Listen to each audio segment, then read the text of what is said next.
আরে শালা, তুই আমার পুরো রক্তটা ফেলাই দিলি। কত কষ্ট করে এই রক্তটুকু ম্যানেজ করছিলাম, এখন আমার পরিবার কি খাবে? কি রক্ত আনতে আবার কিসের কষ্ট? আরে তোকে কিভাবে বুঝাবো মানুষের রক্ত আনতে কি কষ্ট? আমি যদি মশা হতাম না, এরকম 10 গ্লাস রক্ত তুড়ি দিয়ে নিয়ে আসতাম। আচ্ছা, এই নে তাহলে এই ওষুধ খা আর মশা হয়ে যা, তারপর দেখবো তুই কত সহজে মানুষের রক্ত আনতে পারিস। সত্যি মশা হয়ে গেছি, চলো এবার। হ্যাঁ, মশা মারার আগরবাতি, অন্য জায়গায় চলো। দেখছিস কি কষ্ট রক্ত নেওয়া? কষ্ট তো আছে, কিন্তু আমি হার মানবো না, চলো। গুড নাইট, চলো আরেক ঘরে যাই।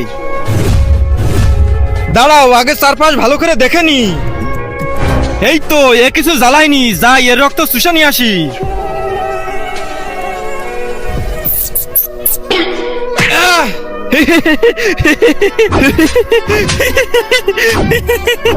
আরে তুই আমাকে মারতে পারবি না, কারণ আমাকে মারার জন্য আগরবাতি না হয় গুড নাইট লাগবে, কিন্তু তোর কাছে তো কিছুই নেই।